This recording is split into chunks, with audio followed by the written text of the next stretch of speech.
ஒரு ஊர்ல ஒரு புகழ்பெற்ற பத்திரிகையாளர் இருந்தார். அவரு ஒரு நாள் திடீர்னு இறந்து போயிட்டார். அதுக்கப்புறம் நேரா சொர்க்கத்துக்கு போனார். சொர்க்கத்தின் வாசல்ல நின்றுகிட்டு இருந்த ஒருத்தர் அவரை தடுத்தார். இத பாரு, ஏற்கனவே இங்க 12 பத்திரிகையாளர்கள் இருக்கிறாங்க, அவங்களுக்கே இங்க வேலை இல்ல. அதுக்கு என்ன காரணம்னா, சொர்க்கத்துல திடுக்கிடும் செய்திகள்லாம் ஒண்ணும் கிடையாது. அப்படி என்ன இருக்க போகுது? இங்க எல்லாம் அது ஒழுங்கா நடந்துகிட்டு இருக்கும். எல்லாம் ஒழுங்கா நடந்தா பத்திரிகைகளுக்கு சுவாரஸ்யமான கொலை, கொள்ளை, தீ வைப்பு இது மாதிரி எதுவும் இங்க இல்ல. ஏற்கனவே இங்க இருக்கிறவங்க எல்லாரும் மரத்தடியில உட்காந்துக்கிட்டு தியானம் பண்ணிட்டு இருக்கிறாங்க. அந்த ஒரே செய்தி தான் தினமும் இங்க வந்துகிட்டு இருக்குது. அதை படிக்கிறதுக்கே இங்க ஆள் கிடையாது. அதனால நான் என்ன சொல்றேன்னா, நீ பேசாம நரகத்துக்கே போயிடு. அங்க எவ்வளவோ நிகழ்ச்சிகள் நடந்துகிட்டு இருக்கு. அங்கதான் அதிகமான பத்திரிகையாளர்கள் தேவைப்படுறாங்க. அங்க உனக்கு நிறைய வேலை இருக்கும். அதை செய்யறதில்ல, நீயும் மகிழ்ச்சியா இருக்கலாம் அப்படின்னு சொன்னாராம். அங்க அந்த சொர்க்கத்தின் வாசல்ல நின்றுகிட்டு இருந்தவர். இந்த பத்திரிகையாளர் அங்கேயே நின்று கொஞ்சம் யோசனை பண்ணார். இவருக்கு சொர்க்கத்திலே இருக்கணும்னு தான் ஆசை. அதனால மெதுவா அவர்கிட்ட பேசினாராம். ஐயா, என்ன ஒரு 24 மணி நேரம் இங்க உள்ள இருக்கிறதுக்கு அனுமதி கொடுங்க. இங்க இருக்கிற பல பத்திரிகையாளர்களை எனக்கு தெரியும். அவங்கள சில பேரை சமாதானப்படுத்தி மெதுவா பேசி நரகத்துக்கு அனுப்பி வச்சுடுறேன். நான் இங்க இருந்துக்கிறேன். உங்க கணக்குப்படி 12 பேருக்கு மேல இங்க தாண்டாது, அப்படி பாத்துக்கிறேன் அப்படின்னாராம்.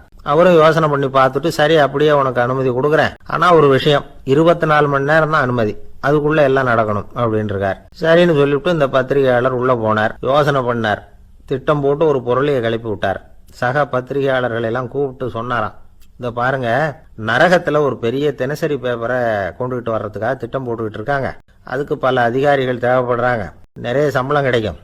யார் யாரெல்லாம் நரகத்துக்கு போக ஆசைப்படுறாங்களோ அவங்க எல்லாம் போகலாம் அப்படின்னு ஒரு பொருளையை கிளப்பி விட்டார். 24 மணி நேரம் கழிச்சு வாசல் பக்கம் போனார். அங்க இருந்தவர்கிட்ட எத்தனை பேர் வெளியேறினாங்கன்னு விசாரிச்சாராம்.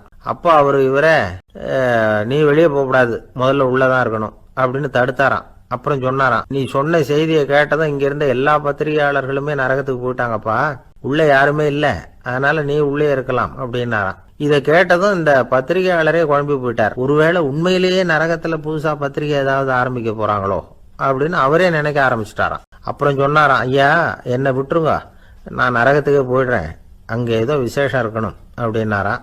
இல்லைன்னா இத்தனை பேரும் ஒட்டுமொத்தமா அங்க போறதுக்கு சான்ஸே இல்ல, என்ன தடுக்காதீங்கன்னு கெஞ்ச ஆரம்பிச்சுட்டாராம். மத்தவங்க நம்பணுங்கிறதுக்காக ஒரு பொருளையை கிளப்பி விட்டார். கடைசியில தானே அந்த பொருளைக்கு ஆளாயிட்டார். அதாவது பிறரை ஏமாற்றி அவரது மனம் கடைசியில அவரையே ஏமாத்த ஆரம்பிச்சுட்டு பாருங்க. தென்கட்சி கோ. சாமிநாதன் ஐயா அவர்களின் இன்று ஒரு தகவல் நகைச்சுவை கதைகளை கேட்டு ரசித்தமைக்கு நன்றி.